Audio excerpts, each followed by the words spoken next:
रामपुर नाम के एक छोटे से गांव में राजू नाम का एक 18 वर्षीय लड़का रहता था। राजू अनाथ था। उसकी माँ उसे जन्म देते ही चल बसी और उसके पिता ही उसे पालने के एकमात्र सहारा थे। जब राजू 8 साल का था तो उसके पिता किसी काम से जंगल गए और फिर कभी लौटकर नहीं आए। उसके बाद राजू पूरी तरह अकेला हो गया। राजू गांव की एक टूटी फूटी झोपड़ी में रहता था। उसके घर के पास ही गांव का सरपंच और उसकी पत्नी रहते थे। उनकी अपनी कोई संतान नहीं थी, इसलिए राजू के माता पिता के गुजर जाने के बाद उन्होंने ही राजू को पाला।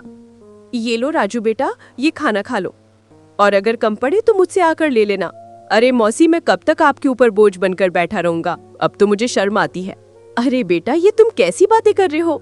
अगर तुम हमारे अपने बच्चे नहीं हो तो इसका मतलब थोड़े न है कि तुम हम पर कोई बोझ हो। आगे से ऐसी बात मत करना, चुपचाप ये खाना खाओ।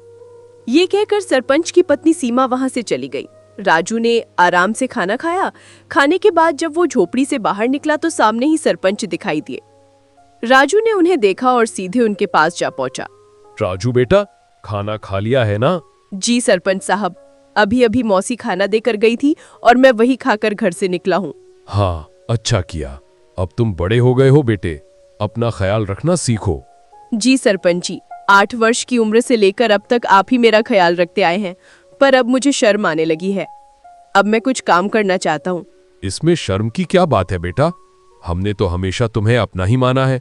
लेकिन अगर तुम्हारा मन फिर भी कुछ करने का है तो सुनो, गांव के पास वाला जंगल अब पहले जैसा खतरनाक नहीं रहा। चाहो तो वहां जाकर लकड़ियां काट सकते हो या शहद इकट्ठा कर सकते हो। जी सरपंच जी, मैं कल ही जंगल जाऊंगा। अब समय आ गया है कि मैं अपने लिए और आपके लिए कुछ कर दिखाऊं। अगले दिन राजू एक कुहाड़ी लेकर जंगल की ओर चल पड़ा। कुछ ही देर में वो जंगल पहुंच गया। जंगल में कदम रखते ही उसने सोचा, कुछ भी कहो, सरपंच जी ने बचपन से लेकर अब तक मेरी बहुत मदद की है। अब समय आ गया है कि मैं अपने पैरों पर खड़ा होकर दिखाऊं और अब मैं उनकी सेवा करूं ताकि उन्हें अपनी संतान की कमी महसूस ना हो और वे हमेशा खुश रहें। अभी राजू ये सोच ही रहा था कि अचानक उसकी नजर एक कोयल पर पड़ी जो उसे बड़े ध्यान से देख रही थी। अरे, ये कोयल मुझे इतनी गौर से क्यों देख रही है? इसका आकार तो बाकी कोयलों से बड़ा है और देखने में भी ये कुछ डरावनी लग रही है। राजू ने अभी इतना ही कहा था कि तभी कोयल उड़ती हुई उसके पास आ गई और इंसानी आवाज में बोली, मैं तुम्हें भली भांति पहचानती हूँ। तुम्हारा नाम राजू है और तुम मोहन के बेटे हो। कोयल को बोलते हुए देखकर राजू बहुत डर गया और बोला, ये कैसे मुमकिन है? तुम तो कोयल हो, फिर इंसानी आवाज में कैसे बात कर रही हो? शायद ये मेरी आंखों का धोखा है। भला कोई कोयल इंसानों की तरह बोल सकती है? नहीं, ये तुम्हारी आंखों का धोखा नहीं है। मैं सचमुच बोलने वाली कोयल हूँ। असल में मैं भी कभी इंसान थी, लेकिन एक तांत्रिक ने मुझ पर श्राप दे दिया और मैं कोयल की शक्ल में बदल गई। मैं तुम्हारे पिता के रहस्यों के बारे में सब कुछ जानती हूँ। वे कुछ समय पहले जंगल गए थे और फिर कभी वापस नहीं आए। अरे ना जाने कौन हो तुम, मैं ऐसे कैसे तुम्हारी बात पर विश्वास करूं? तुमने कभी सोचा है, तुम पिछले कई वर्षों से बिना पिता के रह रहे हो, लेकिन गांव में कोई भी तुम्हारे पिता के बारे में बात नहीं करता, तुम्हारी कोई मदद नहीं करता सिवाय तुम्हारे गांव के सरपंच के। लेकिन मैं तुम्हारे पिता के बारे में सब कुछ बता सकती हूँ। तुम्हारे पिता अभी जिंदा हैं और मुझे ये भी पता है कि वे कहाँ हैं। अच्छा, तो बताओ मेरे पिता कहाँ हैं? मैं उनसे मिलना चाहता हूँ। मैं तुम्हें जरूर बताऊंगी, मगर उससे पहले तुम्हें मुझे इस श्राप से मुक्त कराना होगा।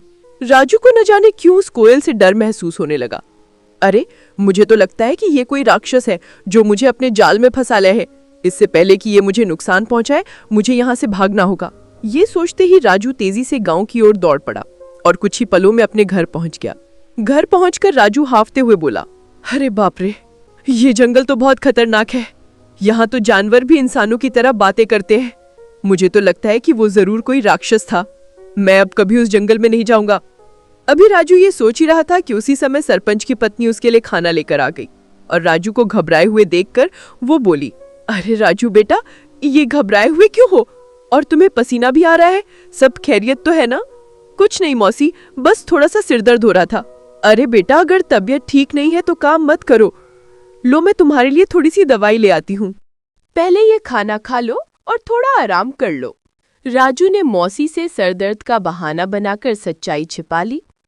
मौसी ने ज्यादा सवाल नहीं किए, बस खाना उसके हाथ में दिया और धीरे से कमरे से बाहर चली गई। राजू ने खाना खाया और सो गया। अगली सुबह जब राजू नींद से जागा तो उसके मन का डर समाप्त हो चुका था। वो अपने आप से बोला, अरे शायद मैं कल उस कोयल को बातें करते देखकर कुछ ज्यादा ही डर गया था। लेकिन अगर सोचूं तो उसकी बातों में सच्चाई नजर आती है। वो कोयल मेरे पिताजी के बारे में जरूर कुछ जानती है। और ये भी सच है कि गांव में कोई मेरे पिताजी के बारे में बात नहीं करता। जब भी मैंने सरपंच जी से अपने पिताजी के बारे में पूछा, उन्होंने हमेशा बात टाल दी। बस इतना ही कहा कि मेरी माँ जन्म देते ही चल बसी और मेरे पिताजी कई साल पहले जंगल गए थे, जो फिर कभी वापस नहीं आए। मुझे उस जंगल में जाना चाहिए और उस कोयल को ढूंढकर अपने पिताजी के बारे में पूछना चाहिए। ये कहकर राजू जंगल की ओर चल पड़ा और कुछ ही देर में वो जंगल के उसी स्थान पर जा पहुंचा जहां कल उसे वो कोयल मिली थी। वो कोयल वहां पहले से ही मौजूद थी और राजू को देखकर उड़ती हुई सीधा उसके पास आ गई। मुझे पता था कि तुम जरूर आओगे, क्योंकि तुम भी अपने पिताजी मोहन की तरह ही बहादुर हो। मैं सिर्फ इसी वजह से आया हूं क्योंकि मुझे अपने पिताजी से मिलना है। तुम कह रही थी कि तुम मेरे पिताजी के बारे में जानती हो, तो बताओ मेरे पिताजी कहाँ हैं? मुझे उनसे मिलना है। कल मैंने कहा था कि इसके लिए पहले तुम्हें मुझे इस श्राप से मुक्त कराना होगा, लेकिन तुम चिंता मत करो, मैं तुम्हारी मदद करना चाहती हूँ। तुम मुझे अपना दोस्त समझो। मैं जानती हूँ कि तुम बचपन से ही गरीबी से जूझ रहे हो और कभी-कभी इस बात पर तुम्हें शर्म भी आती है। ये सुनकर राजू उदास होकर बोला, हाँ, तुम बिल्कुल सही कह रही हो। मैं सचमुच गरीब हूँ। बचपन से ही सरपंच जी और उनकी पत्नी ने मुझे पाला है, लेकिन अब हर वक्त उन पर बोझ बनकर रहना मुझे अच्छा नहीं लगता। मैं चाहता हूँ कि अब मैं खुद कमाऊँ ताकि वे दोनों चैन से बैठकर खाएं और खुश रहें। अगर तुम चाहो तो मैं तुम्हें धन कमाने का रास्ता दिखा सकती हूँ। अच्छा, मगर वो कैसे? तुम मेरी मदद कैसे कर सकती हो? मैं इस जंगल के सारे रहस्यों को जानती हूँ। आओ मेरे साथ चलो। ये कहकर कोयल उड़ चली और राजू उसके पीछे पीछे चल पड़ा। चलते चलते कोयल राजू को एक गुफा के अंदर ले गई। उस गुफा के बारे में किसी को कुछ पता नहीं था, क्योंकि ये जंगल पहले बहुत खतरनाक माना जाता था। इसीलिए लोग इस जंगल में आना पसंद नहीं करते थे। गुफा के अंदर जाते ही राजू की नजर एक बक्से पर पड़ी। अरे, इस बक्से में क्या है? मैं अभी इसे खोलकर देखता हूँ। जब राजू ने उस बक्से को खोला तो उसमें बेहिसाब हीरे जवाहरात निकले। उन्हें देखकर राजू हैरानी से बोला, अरे बाप रे, इस बक्से में तो ढेर सारे हीरे जवाहरात है। ये सब सामान किसका है? तुम पहले धनवान बनो, फिर मैं तुम्हें बताऊंगी कि मैं इस श्राप से कैसे मुक्त हो सकती हूँ। और जब तुम मुझे इस श्राप से आजाद कर दोगे तो मैं तुम्हें तुम्हारे पिताजी से मिलवाऊंगी। मुझे पता है कि वे कहाँ हैं। उस दिन का तो मुझे बेसब्री से इंतजार रहेगा। लेकिन एक बात याद रखना, मेरे बारे में किसी को कानो कान खबर नहीं होनी चाहिए। अगर किसी को पता चल गया तो तुम्हारे लिए अपने पिताजी से मिलना मुश्किल हो जाएगा। राजू वो बक्सा उठाकर अपने घर की ओर चल पड़ा। घर पहुंचकर उसने बक्सा एक तरफ रख दिया। इतने में सरपंच और उनकी पत्नी राजू के लिए खाना लेकर आए। जब उन्होंने एक तरफ रखा हुआ बक्सा देखा तो सरपंच ने राजू से पूछा, राजू बेटा, ये बक्सा कहाँ से आया और इसमें क्या है? सरपंच के पूछने पर राजू को कुछ समझ नहीं आया कि वो सरपंच साहब को क्या जवाब दे। इतने में सरपंच की बीवी ने बक्सा खोला और उसमें कीमती हीरे और जवाहरात देखकर बोली, राजू बेटा, तेरे पास ये इतने हीरे और जवाहरात कहाँ से आए हैं? राजू उन्हें सब कुछ सच बता देता, लेकिन वो कोयल की बातें याद कर रहा था जिसने उसे सख्ती से मना किया था, इसलिए उसने कुछ और ही बता दिया। मौसी, मैं जंगल में लकड़ियां काटने गया था। लकड़ियां काटते काटते मैं काफी आगे निकल गया और वहां मुझे एक गुफा दिखाई दी। जब मैं उस गुफा के अंदर गया तो वहां मुझे ये बक्सा दिखाई दिया। मैंने उसे वहीं से उठाया और घर ले आया। राजू, तुमने ये ठीक नहीं किया। हो सकता है ये सारे हीरे जवाहरात बादशाह के हों। शायद उसने उन्हें वहां सुरक्षित रखा था। अगर ये बात कहीं बादशाह तक पहुंच गई तो वो हमें सख्त सजा देगा। इससे पहले कि ये बात बादशाह तक पहुंचे कि किसी ने उसका सोना चुरा लिया है, हमें तुरंत ये सोना बादशाह के पास पहुंचा देना होगा। सरपंच के मन में गहरा डर बैठ गया था। अगर ये बात किसी तरह बादशाह तक पहुंच गई तो वो हमें सख्त सजा देगा। बातें सुनकर राजू ने सोचा, अब सरपंच जी को कैसे बताऊं कि ये हीरे और जवाहरात बादशाह के नहीं है, ये तो मुझे वही कोयल ने दिए हैं। लेकिन अगर मैंने सरपंच साहब को कोयल के बारे में बता दिया तो मेरे लिए अपने पिताजी से मिलना मुश्किल हो जाएगा, और मेरे लिए इन हीरे और जवाहरात से ज्यादा अपने पिताजी से मिलना जरूरी है। राजू के लिए इन हीरे और जवाहरात से ज्यादा अपने पिताजी से मिलना जरूरी था, इसलिए वो सरपंच के कहने पर बादशाह को हीरे और जवाहरात देने के लिए राजी हो गया। ठीक है सरपंच साहब, जैसा आप कहें, हम अभी ये बक्सा बादशाह को दे आते हैं। ये कहकर राजू ने वो बक्सा अपने सर पर उठा लिया। फिर वो और सरपंच बादशाह की ओर चल पड़े और कुछ ही देर में वे बादशाह के दरबार में दाखिल हो गए। बादशाह के सामने बक्सा रखकर सरपंच ने कहा, बादशाह सलामत, ये लड़का मेरा पड़ोसी है। ये लकड़ियां काटने जंगल गया था और वहां एक गुफा में इसे ये हीरे जवाहरात का बक्सा मिला। हमें शक हुआ कि शायद ये आपका ही है, इसलिए हम इसे फौरन आपके दरबार में ले आए हैं। ये सब सुनकर बादशाह के दिल में लालच जाग उठा, क्योंकि वो जानता था कि ये बक्सा उसका नहीं है, लेकिन इतने कीमती हीरे जवाहरात देखकर उसके मन में ये ख्याल आया, ये हीरे जवाहरात असल में मेरे नहीं हैं, मगर जब ये किस्मत से मेरे पास आ ही गए हैं तो मैं इन्हें बेकार क्यों जाने दूं।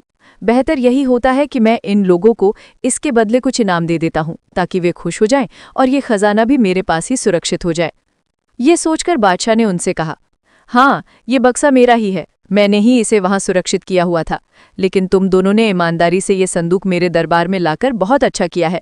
मैं तुम्हारी इस सच्चाई से खुश हूं, इसलिए तुम्हें इनाम दिया जाएगा। ये कहकर बादशाह ने अपने सिपाहियों से कहा, सिपाहियों, ये संदूक इनसे ले लो और खजाने में रख दो। और हाँ, इन्होंने ईमानदारी का सबूत दिया है, इसलिए मेरे खजाने से इन्हें इनाम के तौर पर कुछ धन दे दिया जाए, ताकि ये खुश भी हो जाए और दूसरों के लिए एक मिसाल भी बने। सिपाहियों ने बादशाह के आदेश पर उनसे वो संदूक ले लिया और उसके बदले इनाम के तौर पर उन्हें कुछ धन दे दिया। सरपंच वो रकम पाकर बहुत खुश था, मगर राजू का दिल बेचैन था। उसे अच्छी तरह मालूम था कि बादशाह झूठ बोल रहा है, लेकिन वो कुछ कह नहीं सकता था, क्योंकि कोयल ने उसे अपनी सच्चाई बताने से मना किया था। राजू को डर था कि अगर उसने सच बता दिया तो उसका अपने पिताजी से मिलना मुश्किल हो जाएगा। राजू के लिए दौलत से बढ़कर अपने पिताजी से मिलना जरूरी था, इसलिए वो चुप रहा और फिर दोनों इनाम की रकम लेकर अपने घर की ओर चल पड़े।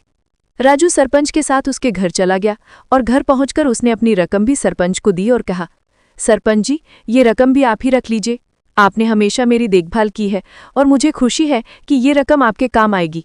सरपंच को वो रकम देकर राजू वहां से चला गया और अगले दिन सुबह होते ही राजू फिर से जंगल की ओर चल पड़ा और कुछ ही देर में वो जंगल की उसी जगह पहुंच गया जहां उसे वो कोयल मिली थी।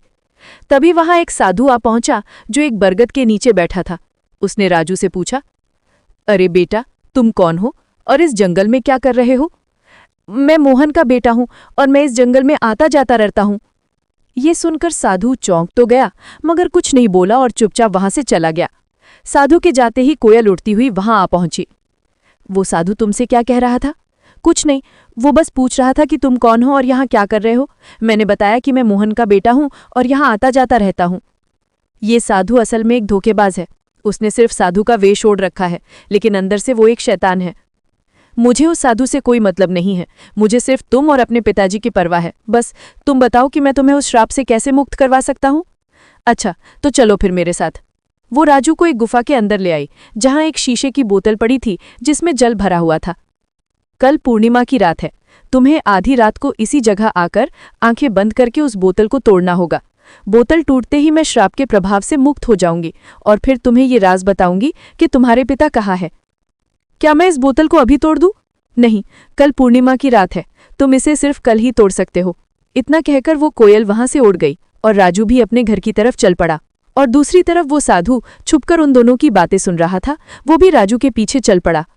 जब राजू अपने घर के करीब पहुंचा तो उसने साधु को अपने पीछे आते देखा और वहीं रुक गया। साधु करीब आकर राजू से बोला, मैंने अपनी आंखों से देखा है कि तुम कोयल से बात कर रहे थे। देखो, तुम इस कोयल से इतना लगाव मत रखो। कोयल को नहीं जानते, वो कोई साधारण कोयल नहीं है। मैं सब जानता हूँ, लेकिन वो कोयल मेरे पिताजी के बारे में जानती है और मैं किसी भी कीमत पर अपने पिताजी को पाना चाहता हूँ। तुम्हारे पिताजी अब इस संसार में नहीं रहे। वो कोयल तुम्हें फंसाकर शाप से मुक्ति पाना चाहती है। ये सुनकर राजू क्रोधित हो गया। अरे साधु महाराज, मैं साधुओं का सम्मान करता हूँ, मगर तुम्हारे जैसे पाखंडी साधुओं का नहीं। याद रखो, इसके आगे मैं एक भी शब्द बर्दाश्त नहीं कर सकता। बेहतर है चुपचाप यहाँ से निकल जाओ। साधु कुछ कहने ही वाला था कि राजू ने उसे धक्का दे दिया और कहा, चले जाओ वरना तुम्हारे लिए अच्छा नहीं होगा। ये कहकर राजू अपने घर चला गया और दूसरी तरफ सरपंच और उसकी बीवी जब अपने घर से निकले तो उनकी नज़र साधु पर पड़ी। वे दोनों साधु के पास आए और सरपंच ने साधु से कहा, अरे साधु महाराज, आप यहाँ क्या कर रहे हैं? मैंने राजू को सच्चाई बताने का प्रयास किया, लेकिन वो सुनने को तैयार ही नहीं हुआ और वो उस कोयल को श्राप से मुक्त करवाना चाहता है। अगर वो कोयल अपने श्राप से मुक्त हो गई तो गांव में तबाही आ जाएगी। गांव का एक भी व्यक्ति जीवित नहीं बचेगा। हाँ, बिल्कुल सही। लेकिन राजू सुनने के लिए तैयार ही नहीं है। साधु महाराज, आप चिंता मत करें, मैं अभी राजू को समझाता हूँ। ये कहकर सरपंच उसी वक्त राजू के घर गया और घर जाकर राजू से कहा, राजू, ये मैं क्या सुन रहा हूँ? तुम जंगल में किसी कोयल से मिलते हो जो इंसानों की तरह बातें करती है। क्या तुम्हें ये अजीब नहीं लगा कि एक कोयल इंसान की तरह कैसे बोल सकती है? ओह, तो आपको पता चल गया। देखिए सरपंच जी, शुरू में मुझे ये सब अजीब लगा था, लेकिन अब नहीं, और मुझे पूरा विश्वास है कि ये बात आपको उस साधु ने ही बताई होगी। देखिए सरपंच जी, 8 साल पहले मेरे पिताजी रहस्यमयी ढंग से लापता हो गए थे और वो कोयल जानती है कि मेरे पिताजी कहाँ हैं। मैं बस अपने पिताजी को पाना चाहता हूँ, उनसे मिलना चाहता हूँ। बेटा, तुम अपने पिताजी के बारे में कुछ भी नहीं जानते हो। हाँ, मैं नहीं जानता, बिल्कुल नहीं जानता, क्योंकि आपने कभी मुझे बताया ही नहीं और ना ही गांव वालों ने कुछ कहा, तो फिर मैं कैसे जान पाता? अब मैं किसी की बात पर विश्वास क्यों करूं बताइए? मुझे सिर्फ कोयल की बात पर विश्वास है और कल पूर्णिमा की रात है। कल मैं उस कोयल को श्राप से मुक्त कर दूंगा और वो कोयल श्राप से आज़ाद होकर मुझे मेरे पिताजी से मिलवाएगी। इतना कहकर राजू गुस्से में घर से बाहर निकल गया। राजू, मेरी बात तो सुनो। राजू, रुको। सरपंच ने राजू को आवाजें दी, मगर उसने एक भी ना सुनी और घर से निकल गया। सरपंच भी घर से बाहर आया और साधु भी घर के बाहर ही खड़ा था। सरपंच ने साधु से कहा, राजू पता नहीं कहाँ गया है। अब हमें कल तक का इंतजार करना होगा और जंगल में जाकर राजू को बोतल तोड़ने से रोकना होगा।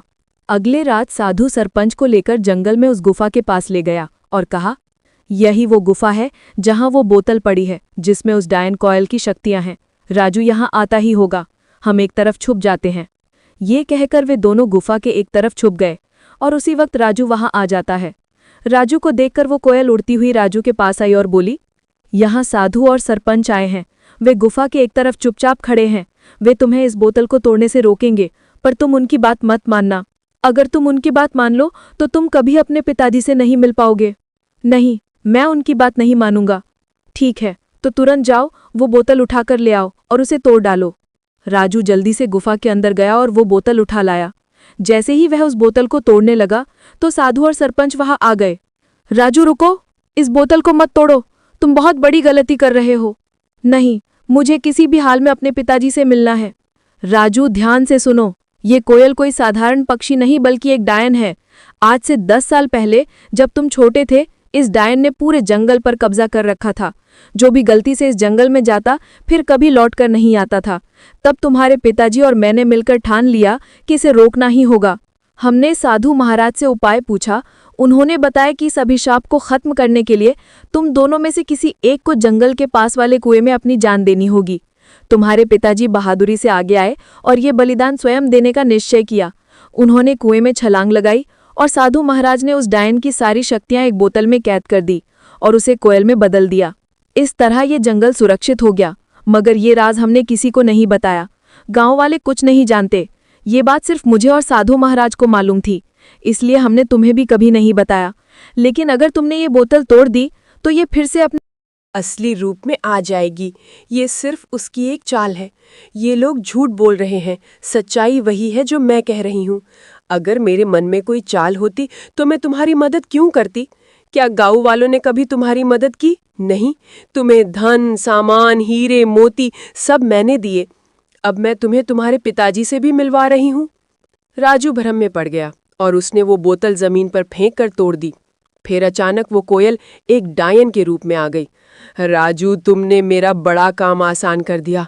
अब मैं आज़ाद हूँ और अब तुम सबकी शामत आ गई है। आज मैं तुम में से किसी को भी जिंदा नहीं छोड़ूंगी। राजू, तुमने बहुत बड़ी गलती कर दी है। अब ये डायन हमें किसी भी हाल में जिंदा नहीं छोड़ेगी। मुझे माफ़ कर दीजिए सरपंच साहब, मैं उसके बहकावे में आ गया था। क्या अब इसका कोई हल नहीं बचा? इसका बस एक ही हल है कि हमें तुरंत उस कुएं के पास जाना होगा। ये कहकर वे तीनों कुएं की ओर भागे और वो डायन भी उनके पीछे आ गई। वहां पहुंचकर साधु ने कहा, अगर तुम इस डायन से छुटकारा पाना चाहते हो तो तुम दोनों में से किसी एक को उसी कुएं में छलांग लगाकर अपनी कुर्बानी देनी होगी। साधु की बात सुनकर राजू तुरंत बोला, ये मुसीबत मैंने खुद मोल ली है, इसलिए इससे मुक्ति भी मैं ही दिलवाऊंगा। ये कहकर राजू ने कुएं में छलांग लगा दी और अपनी जान कुर्बान कर दी। साधु ने तुरंत डायन को फिर से एक कोयल के रूप में बदल दिया, मगर इस बार उसके पास इंसानों की तरह बोलने की शक्ति भी नहीं रही। सरपंच को राजू के जाने का बहुत दुख था, मगर वो क्या कर सकता था। इसलिए वो घर लौट आया और धीरे धीरे फिर से हंसी खुशी जीवन बिताने